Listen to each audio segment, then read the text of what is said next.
Olá pessoal, professor Charles Vazanella. A videoaula de hoje é sobre ligações químicas.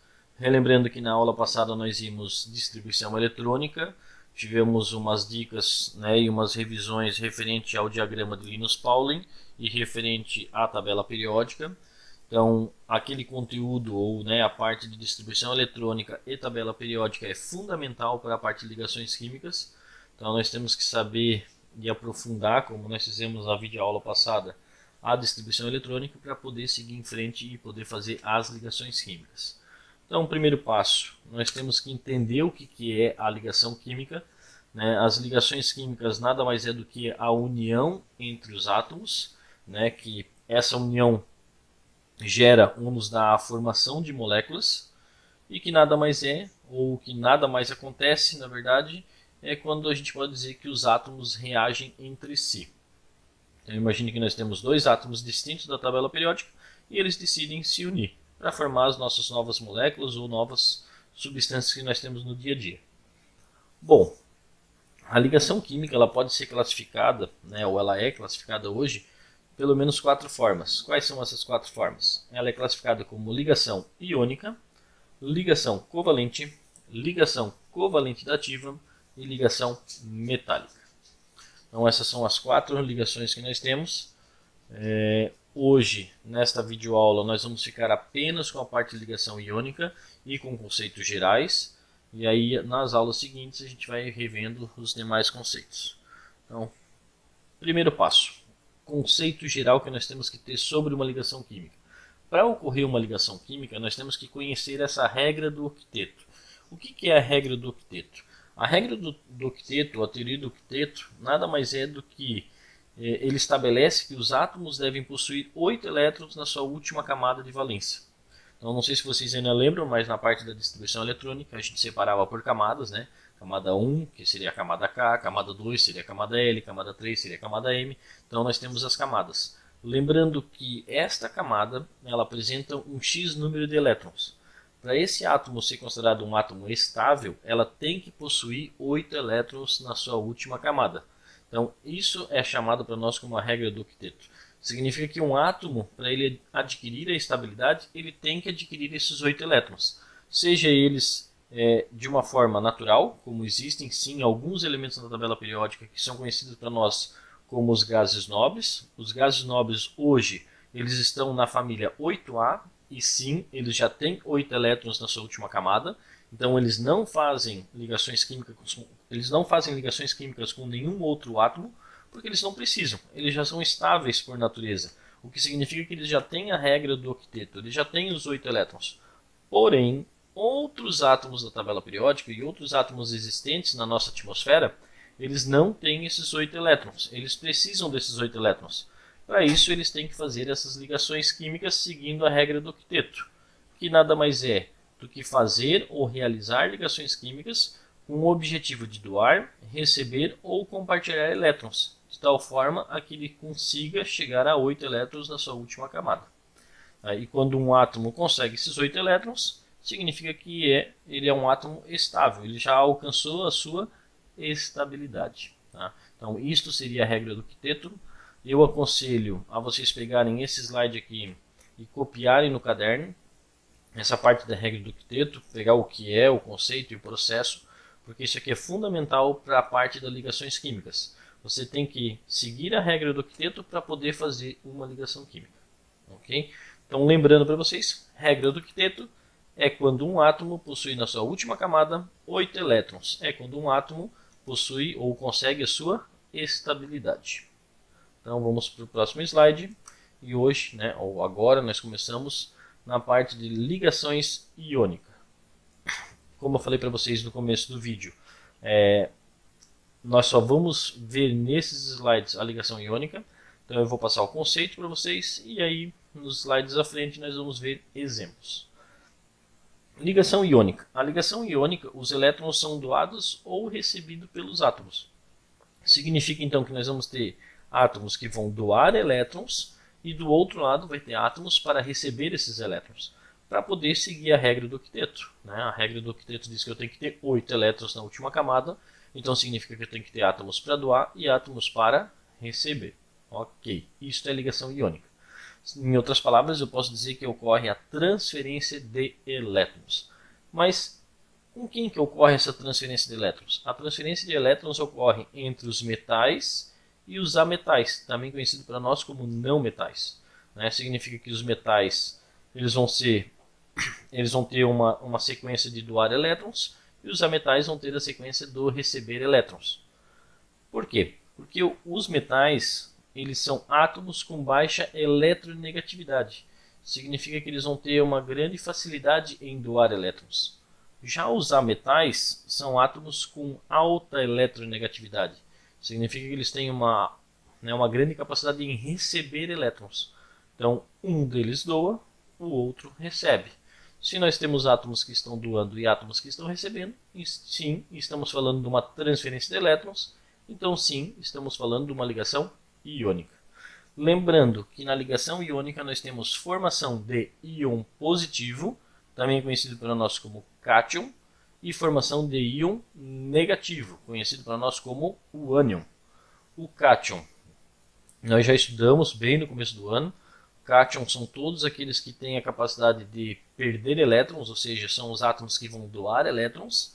E ânion são átomos que têm tendência a ganhar elétrons, então é aquele que vai estar recebendo os elétrons. Então, forçando de novo, sim, ainda temos uma ligação iônica. E essa ligação iônica vai formar para nós uma substância iônica ou um composto iônico, devido à formação dos íons positivos e os íons negativos.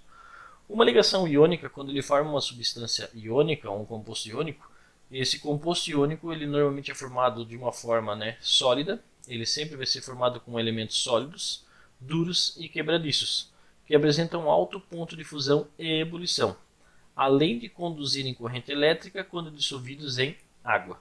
Um exemplo bem clássico que nós temos é o nosso sal de cozinha. Ele é um elemento sólido, ele é duro, é quebradiço. Se eu for olhar em questões de grãos, eles apresentam um alto ponto de fusão e um alto ponto de ebulição, e sim, quando misturado em água, eles podem conduzir corrente elétrica. Então, isso é o conceito básico de uma ligação iônica. Agora nós vamos entender como é que essa ligação iônica ocorre, como é que ela realmente acontece entre os átomos. Então, lembrando, ligação iônica. A ligação iônica, os elétrons são doados e recebidos pelos átomos, também chamada de ligação eletrovalente, porque eles têm a parte da eletronegatividade. A ligação iônica é produzida entre íons, formação de cátions e ânions. Cátions têm tendência a doar elétrons, ânions têm tendência a receber elétrons. Vou forçar de novo, seria bom vocês colocarem esses conceitos no caderno ou anotarem pelo menos uma folha para vocês poderem depois ter como uma consulta rápida para não esquecerem. Okay? Então, nosso primeiro exemplo. Eu dou para vocês o átomo do sódio, Na11. Já está feita a distribuição para vocês ali. 1s2, 2s2, 2p6 e 3s1. Já organizei a distribuição e nós podemos ver que nós temos 3 camadas. E a terceira camada, também conhecida como camada M, nós temos um total de 1 elétron. Ok, esse é o sódio. Junto do sódio, eu vou dar para vocês o cloro. O cloro está ali, distribuição eletrônica, 1s2, 2s2, 2p6, 3s2 e 3p5. Organizando a distribuição, nós temos a tabela abaixo, que ele traz para a nossa tabela 1s2, que seria a camada K, camada L e camada M. E aí podemos observar que na camada M nós temos um total de 7 elétrons. Bom, espera lá. Para ocorrer uma ligação química, nós temos que ter átomos com tendência a doar e receber. Beleza. Temos 2 átomos? Temos. Nós temos o sódio e nós temos o cloro. Observem de novo. O sódio, na sua última camada, a camada M, que é o 3s1, ele tem um total de 1 elétron. Bom, ele tem 1 elétron. E o cloro, na sua última camada, ele tem um total de 7 elétrons. Lembrando que para ocorrer uma ligação química, um átomo ele tem que encontrar a sua estabilidade. E seguindo a regra do octeto, ele diz que um átomo só é estável quando ele possui na sua última camada 8 elétrons. Bom, se eu observei bem, eu vi que o sódio tem 1 elétron. E eu vi que o cloro tem 7. Se eu pegar esse elétron que eu tenho aqui do sódio e doar para o cloro fica com 8, não fica?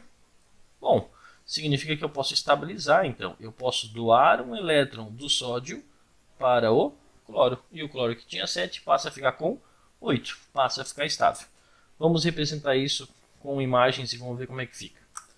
Se eu fosse representar esses dois átomos, eu teria essa combinação. Ou seja, nós teríamos o sódio com uma camada, duas camadas, três camadas. E na terceira camada, um elétron apenas.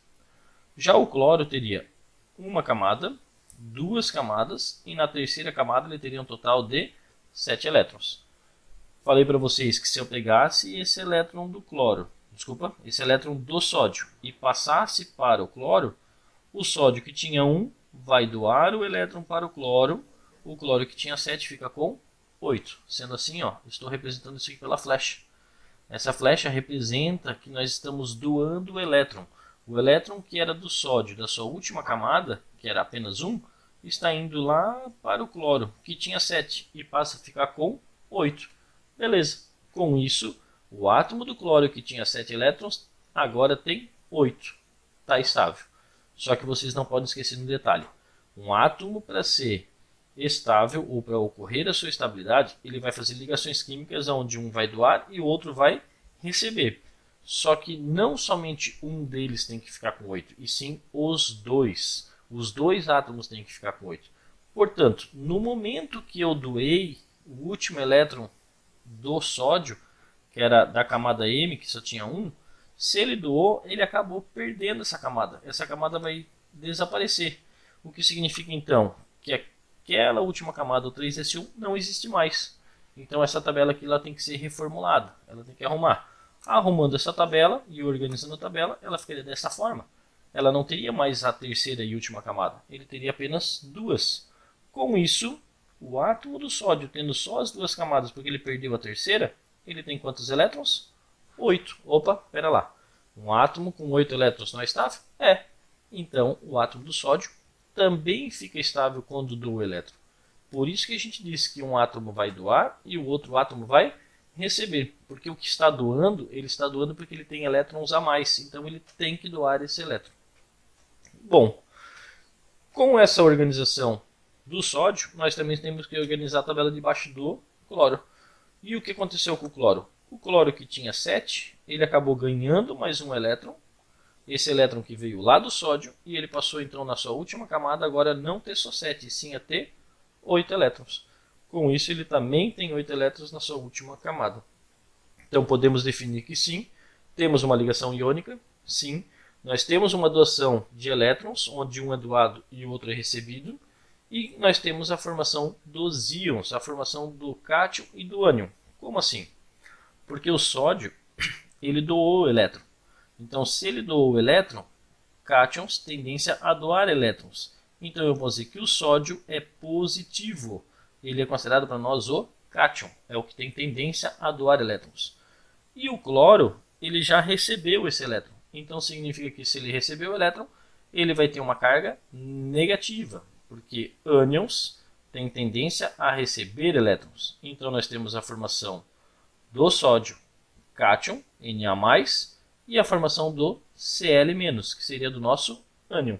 E a junção dos dois, polo positivo com polo negativo, nós temos a formação de um composto iônico, que é o NaCl, também conhecido como cloreto de sódio. Nós vamos ver a nomenclatura mais para frente, não se preocupe por enquanto, mas também conhecido para nós como nosso sal de cozinha.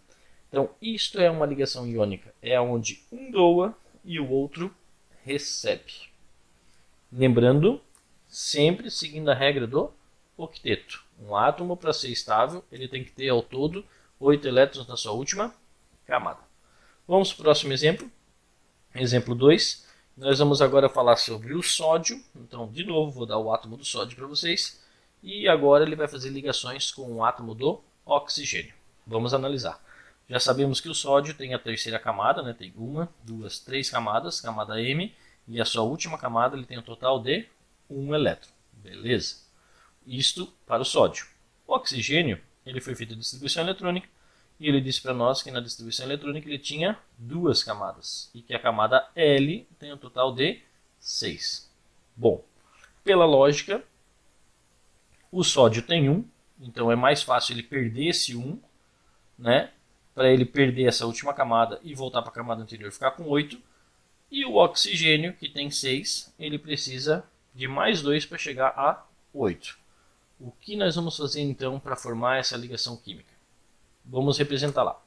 Temos um átomo de sódio, ele tem lá representado as 3 camadas. A sua última camada apresenta para nós um elétron, né? E esse elétron ele pode doar, porque nós já vimos que se ele perder essa última camada, ele fica com 8. Ok. Mas para quem que nós vamos doar? Nós vamos doar para o oxigênio, que está representado aqui. Ó. Tem 2 camadas, 2 elétrons na primeira e 6 elétrons na segunda. Se eu pegar esse elétron que está aqui do sódio e eu doar para o oxigênio, esse oxigênio que tinha 6 passa agora a ficar com 7, porque foi doado um elétron do sódio apenas. Ok? Então significa que agora o oxigênio que tinha 6 ficou com 7. Está estável? Não, não está estável. Um átomo, para ficar estável, ele tem que ter um total de 8 elétrons. Lembrem, regra do octeto. Bom, quando eu fiz essa doação do elétron, o sódio, que tinha só 1, ele perdeu essa última camada. Então ele ficou com 8. Ele já está estável. Agora, como é que eu vou fazer então para doar outro elétron? Porque não tem mais elétron. Ele já doou o último elétron que ele tinha. Como é que eu vou fazer? Quando ocorre de um dos átomos não ter mais elétrons para doar, ou para receber, vamos dizer da mesma forma, eu sim posso duplicar o átomo que já está estável. Nesse caso, o átomo estável neste momento seria o sódio, porque ele tinha um elétron para doar, ele já doou esse elétron, sumiu com esse elétron e ele ficou estável com 8. Significa que eu vou localizar um outro átomo de sódio na atmosfera, né? O próprio oxigênio já vai chamar um outro átomo de sódio que não esteja estável da mesma forma que o primeiro. Então vai aparecer um outro átomo de sódio, um outro Na, novamente instável, apresentando um elétron na sua última camada, e ele sim agora vai doar esse outro elétron para o oxigênio.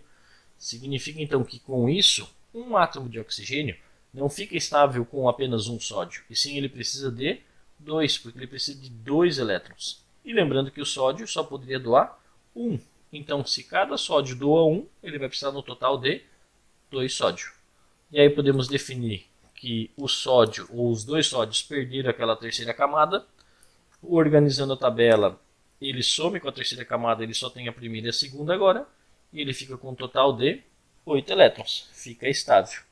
E o oxigênio que tinha 6 recebeu um elétron do de cima e recebeu um elétron do de baixo. Sendo assim, ele recebeu 2 elétrons novos. E na sua última camada, que anteriormente tinha 6, agora tem 8. E aí podemos definir que o sódio é o cátion, porque ele doa um elétron. Ah, mas ele doou 2. Não, cuidem com isso. O sódio de cima doou apenas 1. O sódio de baixo doou outro também. Então são 2 átomos de sódio separados. O que eu posso definir então que o sódio sempre vai ser mais 1, porque o sódio só doa um elétron. E por isso ele é considerado para nós como cátion. Já o oxigênio sozinho, só esse oxigênio aqui, ele precisou receber quantos? Ele precisou receber 2 elétrons. Então ele é considerado menos 2, porque ele recebeu elétrons. Estava faltando elétrons. Estava faltando quantos? 2. Então ele é menos 2, conhecido para nós como o ânion. Na junção do nosso cátion com o nosso ânion, nós vamos ter a fórmula ou o composto iônico, dado pela fórmula de Na2O. Como é que nós chegamos a esse composto? Nós temos 1, 2, ou seja, nós temos 2 vezes o Na. Então, Na2. E quantas vezes eu tenho oxigênio? Uma só. Então, só vai o próprio elemento representado. Sendo assim, nós completamos a ligação química entre o sódio e o oxigênio.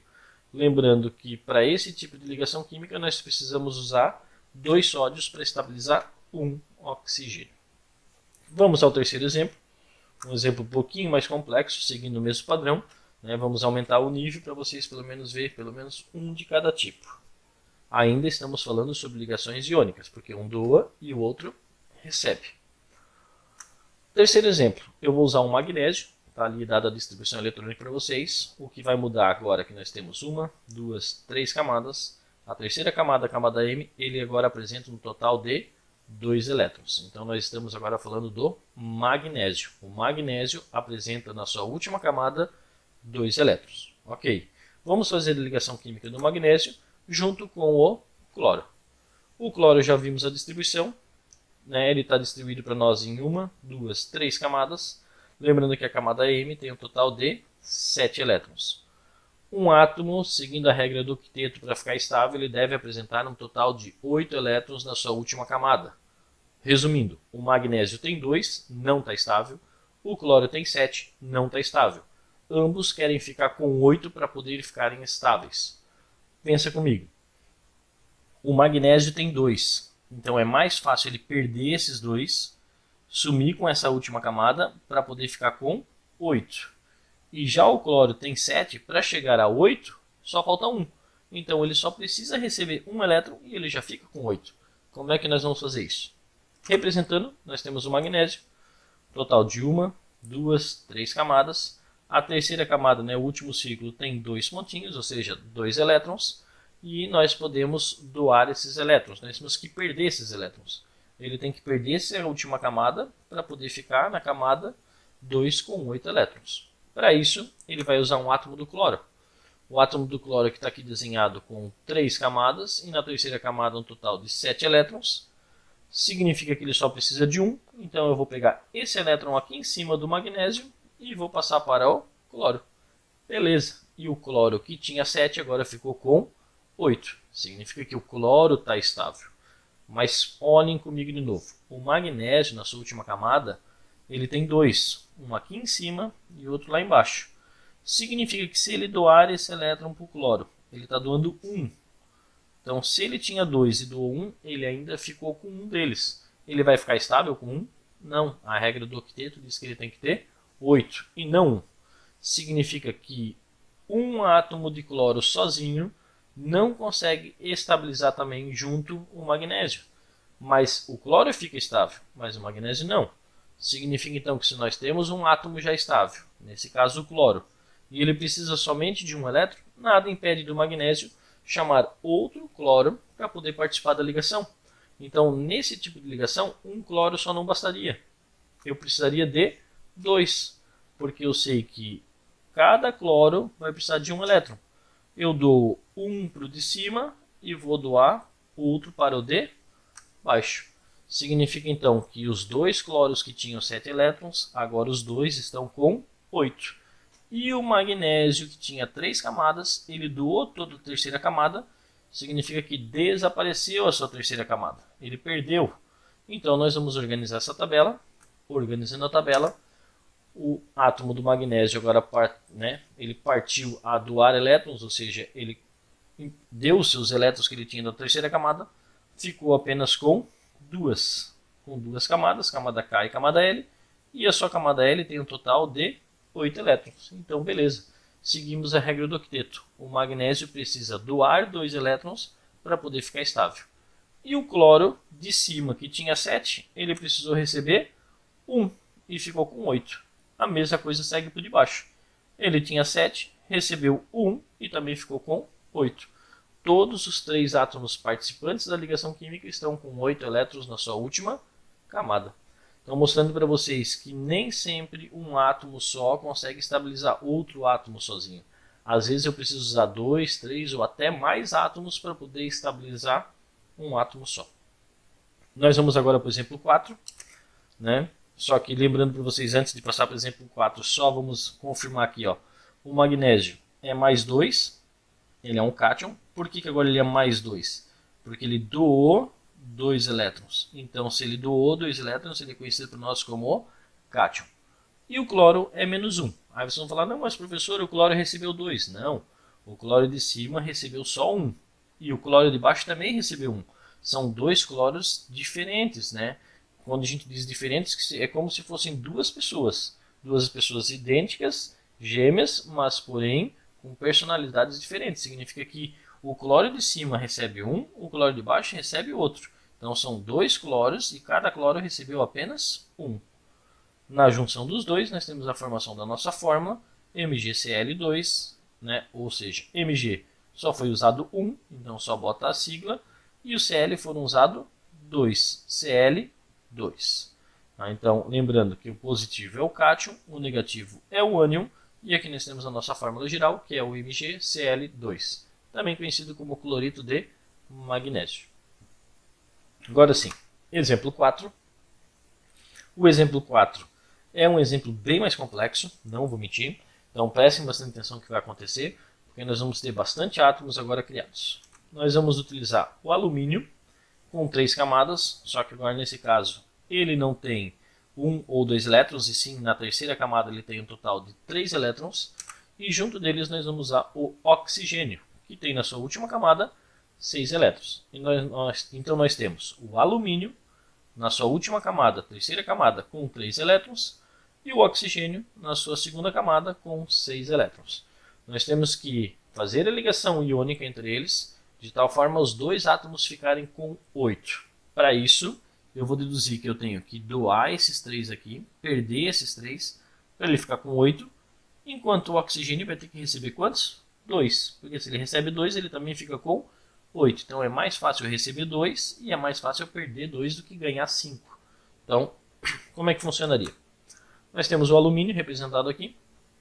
O alumínio tem as suas 3 camadas e na sua última camada os 3 elétrons representados. Nós temos o oxigênio. O oxigênio tem as 2 camadas e na segunda camada tem um total de 6. Eu sei que o oxigênio, para ficar estável, falta 2, certo? E o alumínio, para ficar estável, tem que perder esses 3. Então, espera lá. Se eu preciso de 2 aqui para esse oxigênio, o que eu vou fazer? Eu vou pegar 1 do alumínio e vou passar. E vou pegar o segundo e também vou passar. Ok. Significa que o oxigênio que nós criamos, ele já está estável. Mas o alumínio não está estável, porque o alumínio só doou 2. Ele tinha que doar quantos? 3. Lembrando, quando ocorre de um dos átomos ainda ter elétrons para doar ou receber, e o outro átomo já está estável, significa que eu posso, copiar, ou seja, refazer o átomo estável novamente. Com isso eu vou criar outro oxigênio. O que significa então que para estabilizar o alumínio, um oxigênio não basta. E sim eu preciso de 2. E como eu tenho esse elétron sobrando, eu vou doar para ele. Beleza? Doamos o elétron. Agora sim, todos os alumínios foram, todos os elétrons do alumínio foram doados. Significa que ele perdeu essa camada. Então ele está com 8, ele está estável. O oxigênio de cima, que tinha 6, recebeu o sétimo, recebeu o oitavo. Está estável também. Mas espera lá. E o de baixo? O de baixo tinha 6, recebeu 1, ficou com 7. 7 ele não está estável. Então o que eu vou poder fazer para deixar esse oxigênio estável? Vou ter que novamente criar outro alumínio, porque eu não posso pegar do de cima. O de cima só tem 8, ele não pode mais doar, e não pode me prestar, não pode fazer nada, ele tem 8. O de cá já doou todos, ele doou todos os 3 que ele tinha para poder ficar com 8. Então esses dois átomos não têm elétrons para me doar. Eu preciso um elétron para esse aqui. Então novamente eu vou ter que criar outro alumínio, e sabendo que cada alumínio que a gente cria, ele tem na sua última camada 3 elétrons. Então, de novo, ele vai pegar esse elétron e vai doar para o oxigênio. Ok, agora sim, vamos de novo. O alumínio de cima doou os 3, doou 1, doou 2, doou 3, está estável. O oxigênio de cima precisava de 2, recebeu 1, recebeu 2, está estável. O oxigênio de baixo que nós tínhamos feito tinha 6, recebeu o sétimo, recebeu o oitavo, está estável, beleza. E esse alumínio novo que nós fizemos? Nós temos que doar os 3, não temos? E só doamos 1. Então, não está estável. Temos ainda um problema porque um dos átomos, que é o do alumínio, o segundo alumínio que nós criamos, ele não está estável. Mas pensem comigo. Quantos elétrons eu tenho para doar? 2. E o oxigênio precisa de quantos para receber? 2. Então significa que eu posso criar outro oxigênio e posso pegar esses 2 elétrons que tinha ali do alumínio e posso doar 1 e posso doar 2. E olha só o que aconteceu. O alumínio de cima doou todos os elétrons, o alumínio de baixo doou todos os elétrons. O oxigênio aqui de cima, ele recebeu 2, ficou com 8. O do meio recebeu 2, ficou com 8. E o de baixo recebeu 2, também ficou com 8. Ok, todo mundo resolveu os seus problemas. Todo mundo doou e todo mundo resolveu. Então, Reformulando, eu poderia dizer que o alumínio perdeu a sua terceira camada, ambos perderam, né? Doaram a sua última camada. Com isso, eles reformularam e ficaram dessa forma. Ficaram com apenas duas camadas. Ficaram com a camada 1, que tem 2 elétrons, e a camada 2, que tem um total de 8 elétrons. Então, os dois alumínios estão estáveis. E o oxigênio, anteriormente ele tinha 6. Se ele ganhou mais 2, né? Se ele ganha mais 2, ele vai ficar agora com 8. Significa então que na última camada ele tinha 6, ganhou 2 de cada um, né? Cada um deles ganhou 2 elétrons, passou a ficar com 8. Podemos dizer então que o alumínio é o cátion, porque o alumínio ele é mais 3, porque o alumínio de cima doa 3 elétrons, o alumínio de baixo também doa 3 elétrons, são idênticos, eles sempre vão ter dessa forma, sempre vão ficar dessa forma, sempre vão ter que doar esses elétrons, portanto ele vai ter a formação, né, de Al mais 3, o nosso cátion. E o oxigênio de cima recebeu 2, o do meio recebeu 2 e o de baixo também recebeu 2. Então o que recebe é o negativo, então ele é O-2, conhecido por nós como o ânion. Então nós temos a formação do cátion e nós temos a formação do ânion. Um que doa e o outro que recebe. Estamos então diante de uma ligação iônica, um pouco mais complexa, como eu falei para vocês, com a formulação, né, da nossa fórmula do Al2O3. Da onde a fórmula? Al duas vezes, Al2 e o O 3 vezes. Então, essa é a nossa ideia de ligação química. Essa é a ideia da nossa ligação iônica. Para quem ficou com dúvida até aqui, aconselho a pegar os slides e rever, tá? Assistir novamente as ligações. Como eu já tinha falado para vocês, aconselho a pegar esses slides e copiar no caderno alguns pontos e algumas ligações, fazer algumas anotações, porque essa aula aqui vocês vão precisar para a próxima. Por que na próxima? Porque na próxima aula de vocês, né, vai ter exercício na plataforma do Google, sala de aula, que vai ser feito teoricamente na próxima semana, tá, com vocês, somente na próxima semana. Então lá na plataforma do Google eu vou estar lançando para vocês uma lista de exercício para a gente trabalhar essa parte de ligações químicas, a parte de ligações iônicas. Então encerro por hoje com vocês. Essa foi a nossa videoaula. Espero ter ajudado vocês, tirado algumas dúvidas, ou, né, se ainda ficar alguma dúvida, só me avisar, só me chamar lá na plataforma do Google Sala de Aula e a gente vai ajudando vocês com as dúvidas, ok? Então até mais, um abraço e uma boa semana.